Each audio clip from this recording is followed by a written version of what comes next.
오래간만에 뵙는 것 같습니다. 예.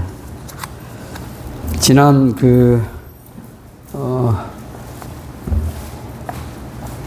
한 달, 거의 2달여 만에 식사를 다시 재개했는데, 오늘 첫 또 준비해 준 우리 임 집사님, 또 김 집사님, 또 우리 신은혜, 우리 또 선생님, 너무 감사하고 고맙습니다. 감사의 박수 한번 치실랍니까? 네. 9월 초에 제가 설교를 못해서 인사차 소개를 못 드렸는데요. 우리 찬양대장이 우리 임 집사님 어디 가셨습니까? 예, 이제 노혜주 집사님으로 바뀌어서 다시 한번 우리 두 분께 격려의 박수 한번 칩시다. 네. 너무 감사합니다. 또 오래간만에 우리 여집사님 또 집사님 함께 비가 오는 와중에도 오셔서 감사합니다. 오늘은 티가 색깔이 바뀌었습니다. 예, 참 감사합니다. 또 소개 안 한 분 있습니까? 예. 저희 재림교회가 가지고 있는 28개의 독특한 교리가 있습니다. 예, 독특한 교리가 있습니다. 그 가운데 침례식을 할 때, 특별히 5가지를 제가 간추려서 질문을 드리는데요. 그 중에 하나가, 신구약 66권은 오직 하나님의 말씀으로, 이 재림교회는 이 말씀을 경전으로 가장 중요하게 신앙의 신조로 받아들입니다. 그렇게 설교합니다. 그 다음에 28개 교리 가운데 일반 교회 기본 신조에는 없는 2가지가 있습니다. 그 중에 하나가 안식일 성수고요. 그 다음에 하나가 24번 하늘 성소에서의 그리스도 봉사라고 하는, 그래서 예수님이 우리를 위하여 중보하고 계시고 재림하기 직전까지 우리의 죄와 소위를 살펴서 우리를 데려오시기까지 죄를 도말하는 작업을 하늘 성소에서 하고 있습니다. 네, 그렇게 가르칩니다. 그 다음에 11조에 관한 헌금에 관한 것도 우리의 소유도 중요하지만 하늘의 소유 하나님 것을 구분하고 하나님의 것을 위하여 우리가 영원히 하늘 본향에 저축하는 거, 이것도 믿습니까? 라고 묻습니다. 예. 그 다음에 마지막으로 또 하나 묻는 게 있습니다. 일반 교회하고는 또 없는 독특한 하나의 가르침, 신조가 있는데, 그게 바로 예언의 신의 선물입니다. 침례 받으신 분 혹시 이거 시문할 때 기억하시나요? 우리에게는 가장 중요한 몇 가지 28가지 가운데 예언의 신이, 장로교회는 이 칼뱅이 그의 기본 신조를 갖고 있는 것처럼, 교리문답을 갖고 있는 것처럼 성경이 아니고요. 우리는 하나의 재림 성도로서 예언의 정언의 말씀을 감동으로 기록되어 있는 하나의 또 다른 하나님이 주신 선물로 받아들이고 있습니다. 믿습니까? 어째 답이 믿습니까? 네. 그리해야 모든 성도들 앞에서 손을 들고 서약을 해야 우리가 침례를 베풉니다. 제가 왜 이 말씀을 드리느냐? 이 세상에 흔들릴 수 있는 모든 것은 다 흔들립니다. 다 흔들려요. 그런데 가장 중요한 것은 기본 신조도 중요하지만 예수님이 우리의 구주가 되시고 우리를 위하여 십자가에 달려 돌아가심으로 3일 만에 장사되어서 하늘에 올라가심을 믿느냐라고 하는 이 신앙이 성경 66권의 마지막 가르침이기 때문에 신조보다 더 중요한 것은 예수님에게 초점을 맞추고 그분에게 믿음을 촛대를 맞추어서 그분을 바라보며 살아가는 것이 우리의 가장 큰 신조가 되어야 된다는 것이죠. 예수 외에는 다른 이로서 우리에게 구원을 준 이름이 있다 없다요? 없어요. 없습니다. 굉장히 중요한 겁니다. 드디어 이제 오늘 사도행전 4장을 보면서 베드로가 얼마나 매일마다 기적 같은 하나의 이야기를 만들어내는지, 얼마나 많은 사람들이 그의 한마디 설교를 통하여 그리스도께 돌아오는 엄청난 일들이 일어나고 있습니다. 베드로가 한 그 말의 핵심인 사도행전 4장을 한 번 더 보겠습니다. 저는 이 말씀을 볼 때마다 한 소절 한 소절 눈을 떼기가 어려울 만큼 한 소절을 가지고도 우리가 많은 메시지를 나눌 만큼 정말 중요한 구절들이 지나가고 있습니다.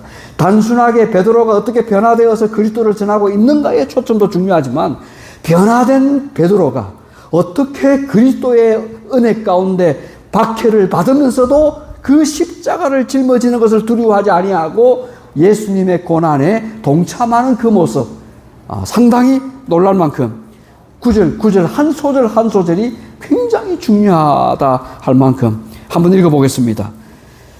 지난번 3장까지 다 봤고요. 4장 사도들이 백성에게 말할 때에 제사장들과 성전 맡은 자와 사두개인들이 이르러 예수 안에 죽은 자의 부활이 있다고 백성을 가르치고 전함을 싫어합니다.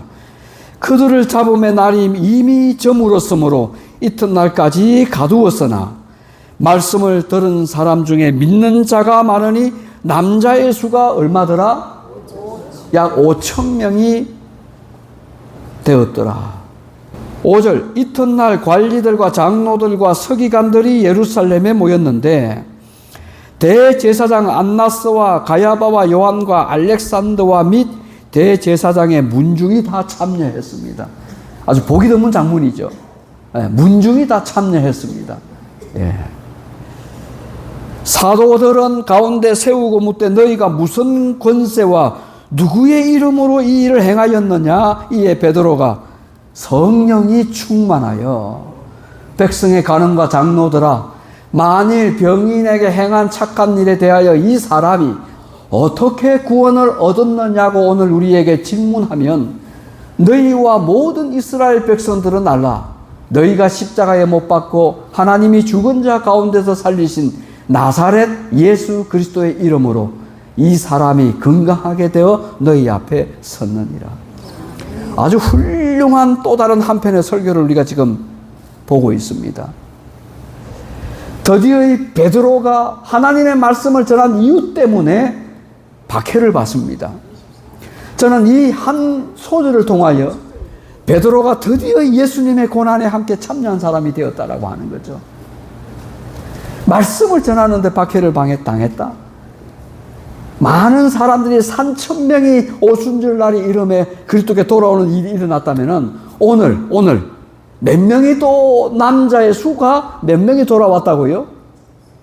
그러면 이건 칭찬받을 일입니까? 아니면 환영할 만한 일입니까? 핍박을 당할 이유가 되는 겁니까? 칭찬받을 일이죠. 칭찬받을 일이에요. 근데 미국에 일어날 우리 재림 성도들에게 일어날 사건을 미리 본다면은 다른 이유 때문에 세상 사람들이 우리를 미워하고 정죄하지 않습니다. 단 하나의 이유. 예수의 복음을 전하는 것 때문에요. 그러면서 우리는 이 한 소절을 통해서 어떤 순간에도 베드로처럼 말씀 위에 굳게 서서 그리스도의 고난에 절거히 동참할 수 있는 우리 보수 본부교회가 되기를 한번 아멘 해보시겠습니까? 네, 흔들리지 않는 신앙이 굉장히 중요합니다. 베드로에게는 더 이상 시험거리가 없어요. 변화된 사람의 모든 행적이 어떻게 이루어지는가 하는 것을 살펴보는 것은 정말 놀라운 일이죠. 어떻게 베드로가 이런 일을 행합니까? 그러죠. 박해는 초대교회 역사를 통해 볼 때 교회에 선교적인 부흥을 가져왔습니다. 선교적인 부흥을 가져왔어요. 그런데 지금 사도행전 4장은요, 똑같은 하나의 사건이 전개되고 있죠. 사도행전 3장과 2장과 1장을 살펴보면서 변화된 베드로가 예수 그리스도의 복음을 전합니다. 그리고는 그가 힘을 주어서 회개하여 천국이 가까웠다라는 설교를 할 때 오순절날에는 3,000명이 돌아왔고요.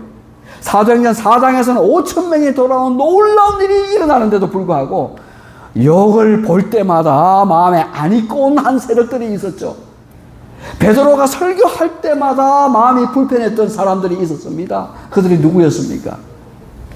예, 세상에 문중까지 끌어모았다 그러잖아요. 문중까지.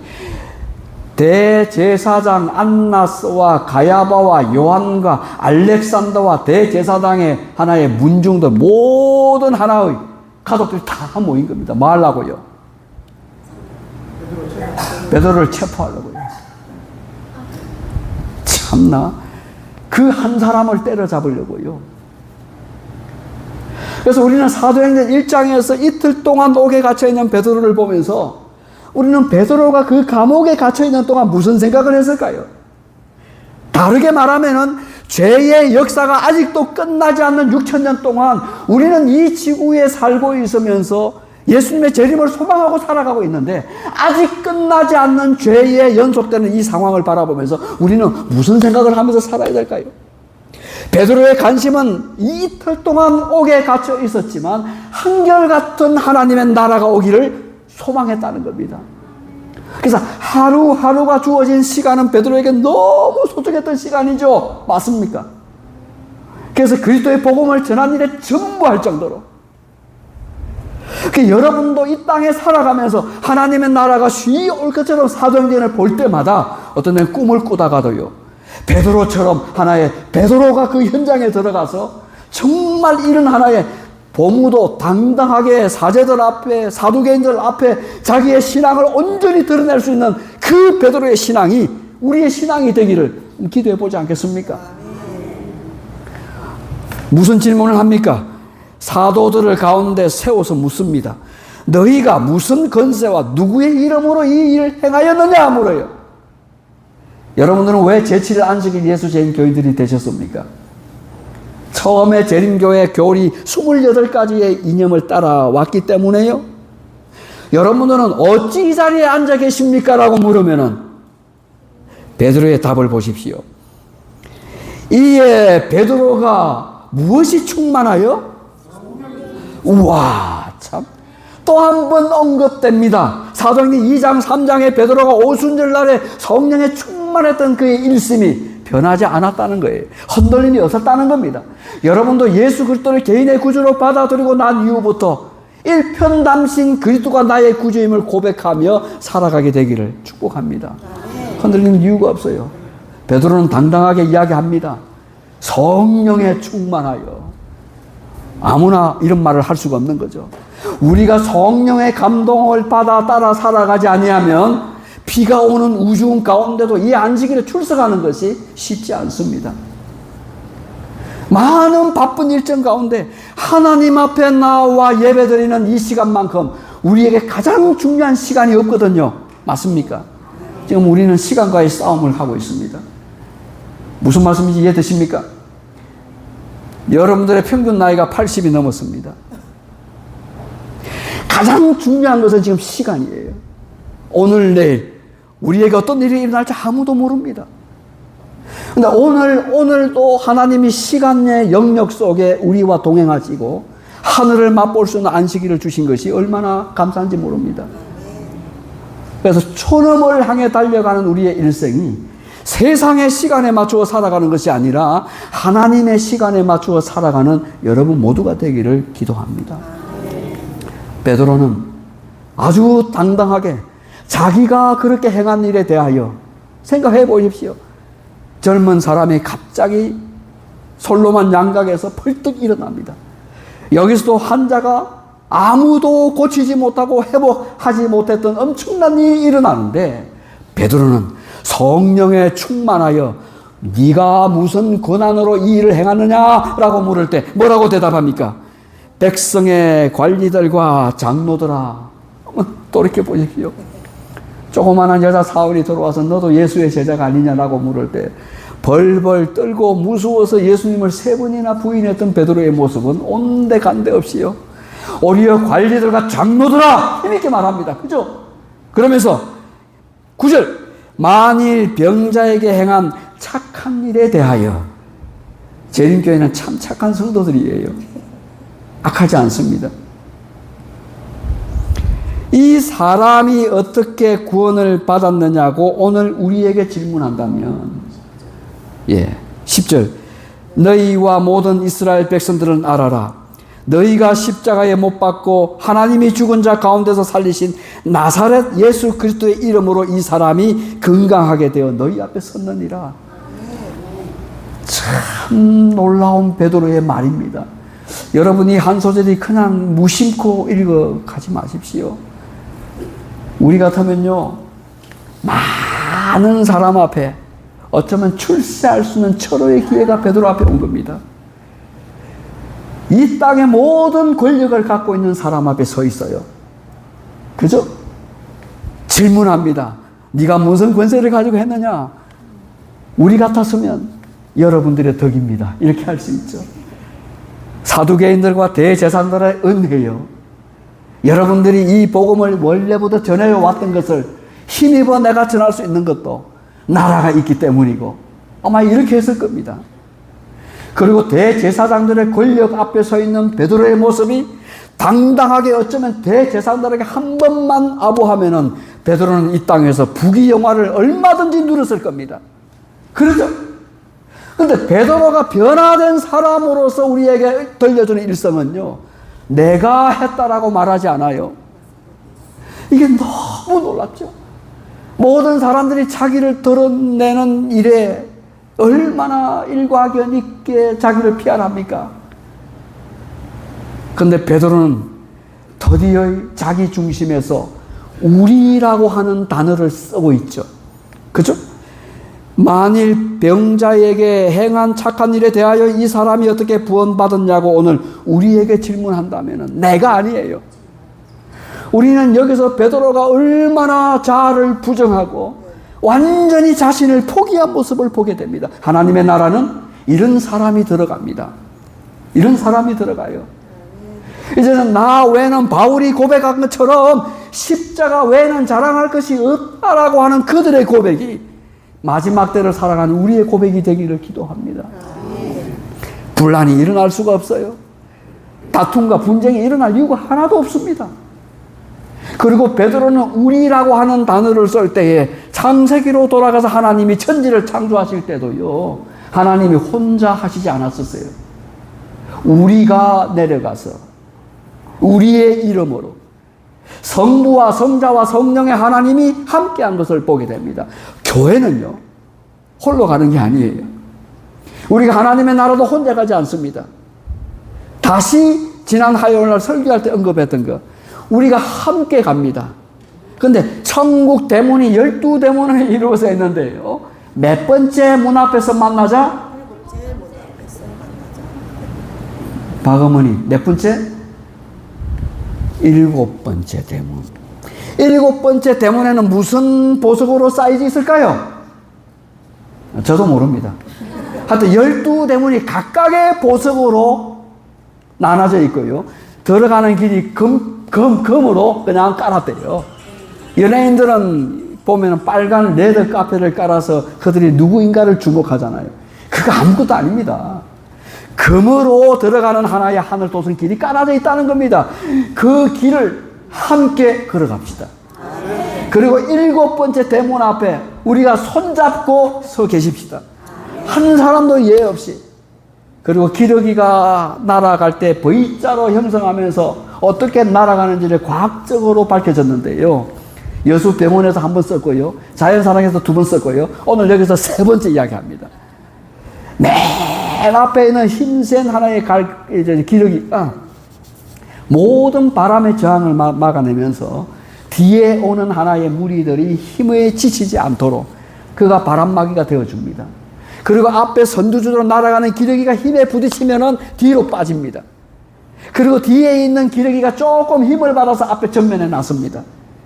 그리고는 V자 형태가 모든 비행기도 그렇게 되어 있고요, 바람의 저항을 막아낼 수 있는 최적의 과학적인 하나의 설계가 되어 있다는 거예요.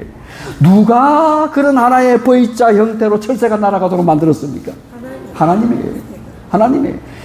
태풍이 불고 천지가 개백해도 하나님은 이 안식일에도 좀 주무시지도 아니하시고 졸지도 아니하시고 오늘도 우리와 함께 동행하시고 함께 하는 분인 줄로 믿습니다. 우리는 함께 하는 거예요. 결혼도 함께 가는 것입니다. 우리는 예수님과 함께, 교회는 신랑으로 묘사된, 또 신부로 묘사된 예수님과 함께 뭐한 사람들입니까? 영적으로 결혼한 사람들이에요. 그러면 죽자 살자 누구를 따라가야 되는 게 맞습니까? 예수님을 따라가야 돼요. 맞습니까? 그러니까 베드로가 자기 중심에서 누구의 중심으로 바뀝니까? 예수님 중심으로 바뀌어요. 자아를 부정하는 것만큼 이 세상에 버려야 될 가장 무거운 짐은 없습니다. 오늘 교과 공부하면서도 말씀했지만요, 내 자아 부정하는 게 너무 힘들고 너무 살아가는 것이 팍팍하고 아직도 내 죄 때문에 고민하고 내가 해결하지 못한 많은 문제들을 가지고 우리가 우울증에 빠지고 힘들어할 때 어디를 가시면 돼요? 십자가예요. 베드로는 한결같은 하나님의 나라가 오기까지 늘 그리스도의 7일 동안의 십자가의 순환직을 바라보면서 늘 베드로가 주목했던 것은 십자가였습니다. 그가 힘들 때마다 유일하게 이 땅 위에서 쉴 수 있는 하나의 장소는 갈바리 언덕의 십자가였어요. 진짜 재림 성도는요, 남의 짐을 짊어지고 가는 것이 버겁고 힘들 때 너 왜 그거 못하니라고 훈수 떠는 사람이 아니고요, 내가 지고 가는 짐을, 내가 힘들어하는 걸, 내가 어려워하는 것, 내가 견디기 힘들 만큼의 완전히 내 자신이 무너질 때 나를 받아줄 수 있는 유일한 곳, 하늘의 쉼을 누릴 수 있는 유일한 곳, 하늘의 평안을 얻을 수 있는 유일한 그 장소인 십자가를 바라봅니다. 그리고 우리는 십자가로 달려갑니다. 그래서 재림 성도는 진짜 십자가를 바라보며 살아가는 사람들이에요.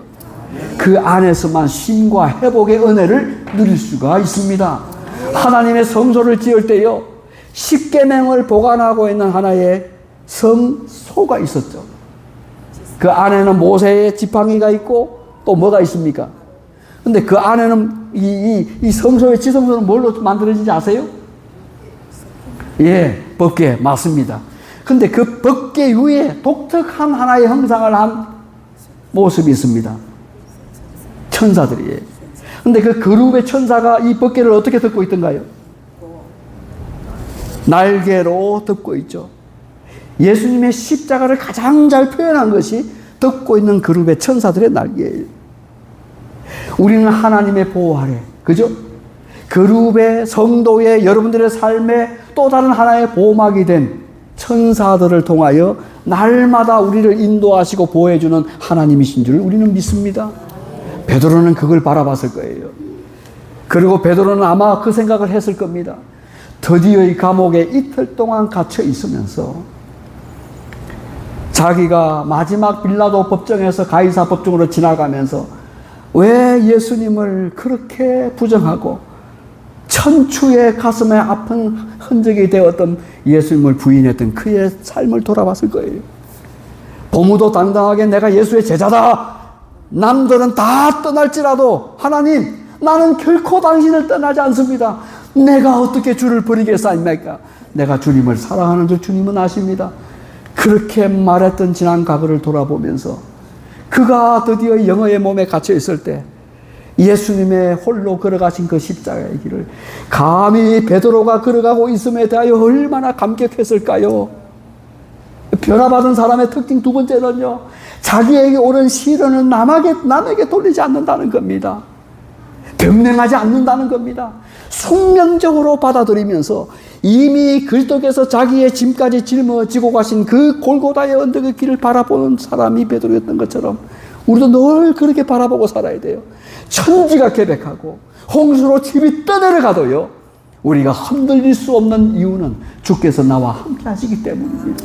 이틀 동안의 감옥에 갇혀있는 몸에서 이미 구약을 아주 한눈에 바라보았던 베드로는 다니엘의 행적을 아마 생각했을 거예요. 영어의 몸으로 죽을 인생이었던 다니엘, 그러죠? 그러면서 끝까지 목에 칼이 들어와도 하나님께 나아가 예배드리고 3번의 반복된 기도의 삶을 포기하지 아니었던 다니엘, 그 결과로 감옥에 갇혔다 하더라도 베드로는 그 생각을 하면서 하나님의 이름을 찬송했던 그 다니엘의 믿음을 아마 이틀 동안에 베드로는 생각했을 겁니다. 근데 여기서 하나 또 생각해볼 문제가 또 하나 있어요. 바벨론의 문화, 메데페르시아의 문화, 또 그리스의 문화, 헬라의 문화, 로마의 수천 년 동안 구약에 흘러가는 그 문화가 찬란한 꽃을 피웠지만 그들은 절대 예수 그리스도를 개인의 구조로 영접하지 않았습니다. 이게 무슨 말입니까?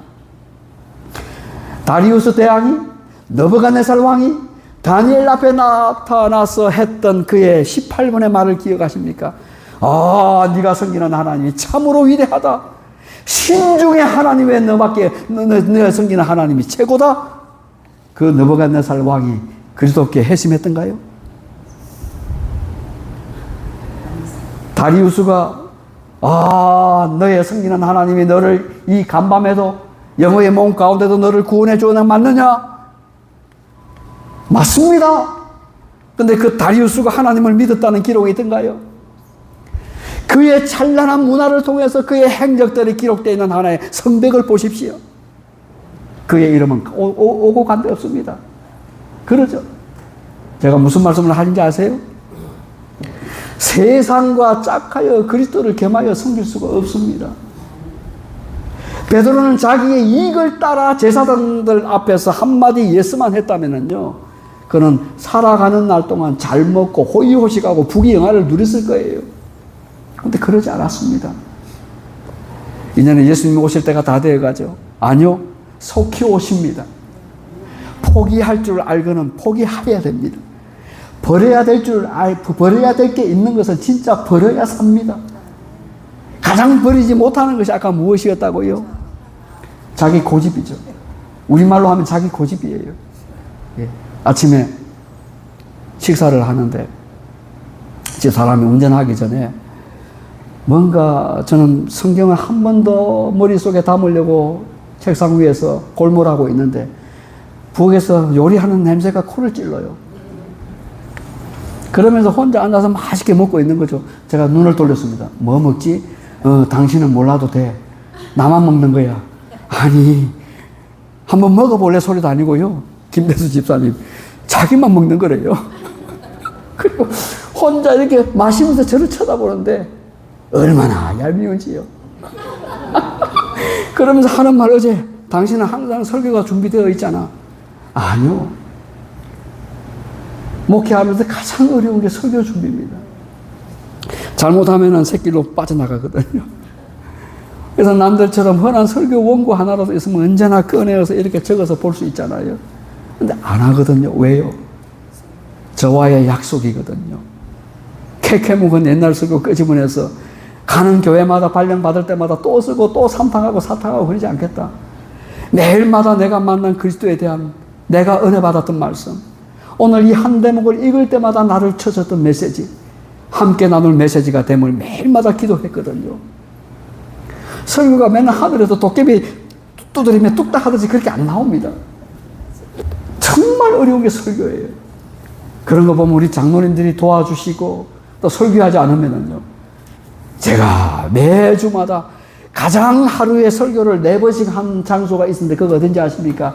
여수요양병원입니다. 하루에 4번씩 설교했습니다. 그리고 아까 장로님이 풀을 뺐다 그랬잖아요. 제 이야기가 빠졌죠? 또 베드로 이야기하다 또 제 이야기가 나오네. 저는 장로님 뒤에서 뒤치다거리 하다가요, 풀이 튀잖아요. 그거를 쫄쫄 따라다니면서 빗자루 들고 씻었는데 장로님이 풀 베기도 전에 저는 쓰러져 집으로 들어왔어요. 2시간을 땀을 쭉 흘리면서 빗자루 잡고 쓰는 것도 힘들더라고요. 그러고는 화장실에 들어가서 찬물로 들고 샤워를 딱 하고 바로 그냥 바닥에 뻗어버렸습니다. 근데 나오시는데 장로님은 아직도 풀을 베게 계세요. 우와, 그리고 또 어디로 가셨느냐? 또 풀베러 당신 논으로 가신 거예요. 야, 허울대만 멀쩡하지 90세 노인을 제가 이길 재간이 없는 겁니다. 대단한 어른이에요. 한 수 배워야죠. 그리고 제가 풀 베는 거 좀 기계를 놔두고 가면 저도 한번 해보겠습니다 했거든요. 절대 안 된대야. 쉽게보다 안 하고요. 근데 해보니까 빗자리 쓰는 것도 힘든데 아따 그거 안매기 참 잘한 겁니다. 힘들더라고요. 근데 이분의 교회 사랑, 누가 시키지 않아도 그날만 풀 벤 게 아닙니다. 필요할 때마다 어느 날 딱 오시면은 기계 돌아가 손에 나는데요. 항상 장로님이 풀을 보고 계세요. 교회 사랑이죠. 맞습니까? 베드로는 누구보다 마지막 세 번째 하나님을 사랑했습니다. 그의 지나간 과거, 하나님 앞에 떵떵거리고 나는 모든 사람이 주를 떠나도 나는 절대 떠나지 않았다는 그의 실천했던 말이 이제야 예수님이 돌아가시고 나니까 모든 게 보여요. 남자는 그래서 계속 철이 들어간답니다. 예. 장례식 한번 다녀왔을 때 아들이 닭똥 같은 눈물을 뚝뚝 흘리면서 결혼하기 전에는 아버지의 심정을 이해를 못했다는 겁니다. 세상에 마지막 발인 예배 나가면서 유족들 인사를 해야 되는 이 아들이요, 한마디 말을 못하고 아버지의 죽음 앞에 눈물만 계속 흘리는 거예요. 자녀를 셋 낳아 보니까 얼마나 아버지가 일편단심 자기들에게 헌신하고 여기까지 대학 공부 다 시키고요, 뒷바라지하고 때로는 남들에게 욕을 먹으면서까지, 때로는 부부싸움을 하면서까지 자녀들을 길러낸 그 사랑에 드디어 눈물로서 답을 하는 겁니다. 여러분, 사도행전 4장을 볼 때마다 베드로에게 그런 심령이 일으켜지지 않습니까? 이틀 동안 감옥에 잡혀갔어요. 하나님 말씀을 전하는 것 때문에. 그러나 그는 자기의 자아를 내버리고 우리라고 하는 신앙 공동체를 고백하면서 하나님의 나라를 전하는데 정말 담대하게 전합니다. 저는 우리 보성 본부교회가요, 여러분들 주부에 보면 올해 침례 목표가 몇 명으로 제가 잡아놨습니까? 합회가 준 거는 4명, 7명밖에 안 됩니다. 아니요. 10명 줄 수 있어요. 제 머릿속에 본 게 10명 줄 수 있습니다. 아멘 안 하시네. 10명 줄 수 있는 많은 그 선교 동이 힘이 되는 분들 계세요. 이제 가을이 지나가고, 가을이 이제 찾아오면은 그분들을 중점적으로 방문해서 구도자를 만들 하나의 작업을 할 겁니다. 오늘 박양준 집사님이 안 돌아오셨는데요. 예. 그분이 돌아오면이 아니고 이미 준비된 영혼들을 우리가 수확할 만한 은혜의 때가 된 겁니다. 그럼 무슨 설교해야 될까요? 똑같은 이 말 마지막. 이에 베드로가 착한 일에 대하여 이 사람이 어떻게 구원받았느냐 물을 때에 너희와 모든 이스라엘 백성들은 알라. 너희가 십자가에 못 박았고 하나님이 죽은 자 가운데서 살리신 나사렛 예수 그리스도의 이름으로 이 사람이 건강하게 되어 너희 앞에 섰느니라. 5마디의 짧은 설교로 군중들 앞에 대단하게 설교합니다. 그리스도가 우리의 구주가 됐다. 우리 위하여 돌아가셨습니다. 하나님이 죽은 자 가운데 우리를 살리셨어요. 나사렛 예수 그리스도의 이름으로 일어나 걸으라 하니까 평생의 불편한 몸으로, 장애의 몸으로 안고 살아갔던 이 사람이 일어났습니다. 하나님은 이 내용을 말씀하면서 착한 일이었다 이야기하죠. 우리 보성본부가 더 많은 착한 일로 하나님 앞에 영광을 돌리고요, 또 다른 사도행전 4장의 역사를 함께 만들어가고 함께 이루어가는, 함께 꿈꾸는 교회가 되기를 축복하면서 말씀을 마치겠습니다.